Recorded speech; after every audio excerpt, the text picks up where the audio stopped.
My hour has not yet come. That's Jesus' response to Mary when she's trying to get him to change some water into wine or to help them with the problem that there is no wine at the party anymore. It's a celebration. It was a feast. It was a wedding. Have you ever been to a party where the wine ran out? It's dead, right? The party had died. And so Jesus is responding, though, that his hour has not yet come.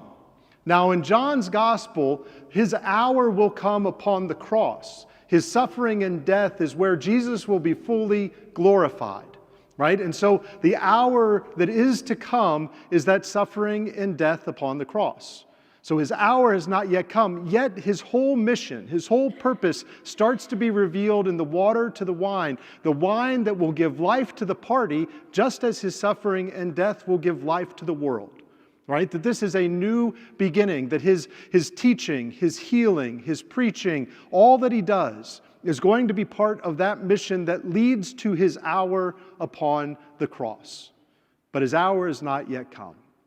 You know, in my own life and journey towards priesthood, it was quite windy, and you've probably heard a number of those stories around different steps of that journey for me. But when I was first beginning, I had thought before I went to seminary that I had to be certain that I was called to be a priest. And so I sought that certitude, which eliminates trust, and it is really an immature approach towards discernment, but that's kind of where I was. And so I had gotten that certainty, and I went to seminary, and in that first semester, my grandmother passed away. The first loss that I'd had in my life, and a year later, still dealing with some of that, I decided to take some time off. In fact, I decided to leave seminary, not knowing if I would ever go back. Came back to Louisville, I did some work here, and then I finally decided, after 3 years, that I would return to seminary, that I owed it to God, to the church, and to myself to see if God was actually calling me to the priesthood or not. I did not know whether I would be ordained or not. And in fact, as part of the process, I had been asking a lot of different priests, how did you know that you were called to be a priest? Or how did you decide that you were going to be a priest? And so the first one I had asked was when I lived in Korea. And over there, I had met this Jesuit missionary. He'd been there for 20 years, had a chapel and a house or apartment above the bus station in Seoul. And I'd gone to visit him, and I asked him that question, how did you know you were called to be a priest? And he said to me, it seemed to be the thing to do at the time. I had the same reaction, right? Well, that's not a good reason, right? However, as I understood it as a Jesuit and the discernment of spirits that he was part of, that most of the time St. Ignatius teaches us that we are to use our reason, the gift of God, our reason, to be able to decide which path to take, right? Which direction to go.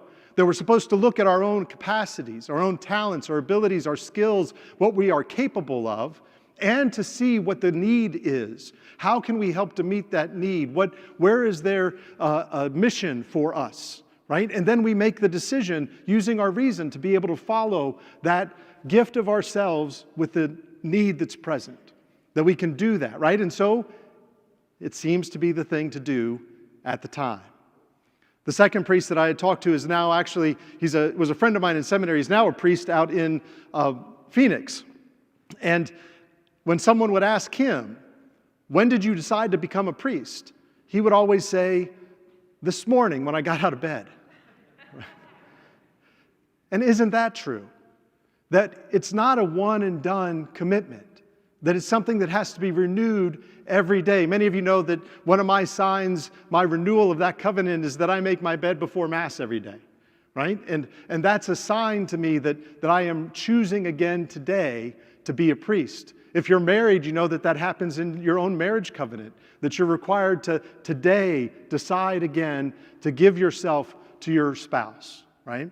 And so that's a great gift for us, that we can see that we have to renew our mission, our purpose, our choices, our covenants that we are part of. The third priest that I had asked is actually a priest of the Archdiocese of Louisville. And I asked him, how did you decide, or how did you know you were called to be a priest? And he said to me, well, it was because the bishop called me to be a priest. Which means that he trusted that God was at work in the church, That they knew, his formators, the seminary faculty, knew him, knew what his gifts were, knew what there was an annual evaluation that went to the bishop. The bishop received all that, and he was able to say, yes, we need someone like you to be a priest in the Archdiocese of Louisville. And so he had put faith in the process, faith in God at work. And that's what we see even at the wedding feast of Cana, that God is at work in the midst of Jesus' work. Right? That he is there drawing life for this party. That this is a sign of God's power at work for our salvation. And that continued, as I had mentioned, through all of Jesus' works, through everything that he had done that led to his hour upon the cross. For me, I went back to seminary and didn't have a great final year or final summer, and had a really difficult time in my final year. Now, I'd already been ordained a deacon, but hadn't yet been ordained as a priest. And so I was struggling. I was struggling with my own weaknesses, and I was struggling with the response of the seminary, and I was in the middle of all that. And so I had to go on my priesthood retreat, so the pre-priesthood retreat. I did that out in Sedalia, Colorado, and the big question on my mind was, can I be ordained a priest? Should I be ordained a priest or not? It was a big question for me, and I had shared that with my dad. My dad picked me up at the airport, and I spent a day with him before I went to the seminary, or to the retreat center, and I'd shared with him, and so he was supportive, and he said he'd be praying for me, and that kind of thing, and I went on the retreat, and on the retreat, as I went through the exercises and had my spiritual director, spent time in prayer and reading, in the midst of all of that, I decided that I would never be ordained as a priest.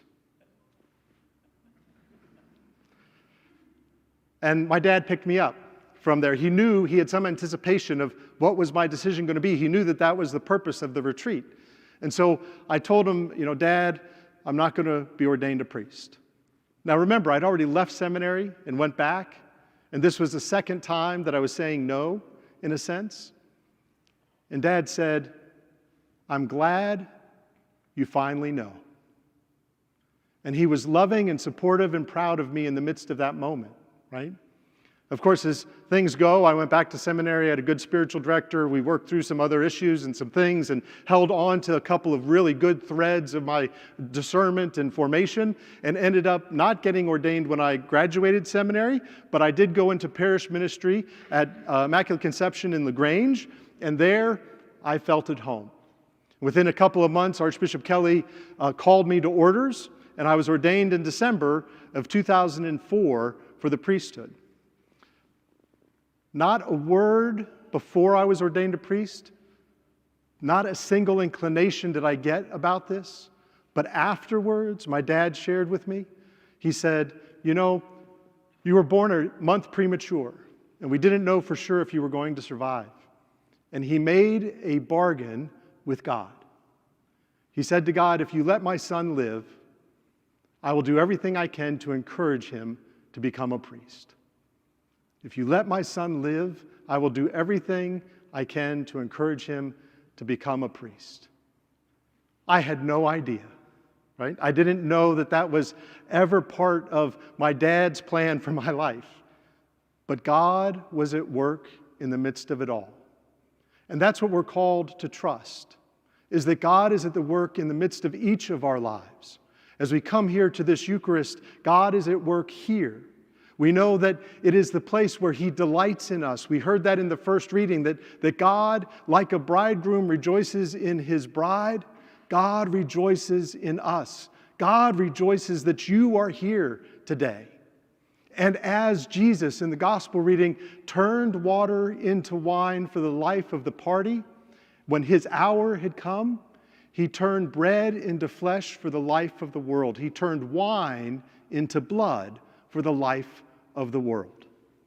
And so we come here to receive that life, that gift of himself, the gift that the Spirit, as we heard, is so active in the second reading, that gift that the Spirit brings to us, that he transforms that bread and wine into the body and blood of Christ, into that moment of Jesus' hour when it had finally come. And we open our hearts to that grace.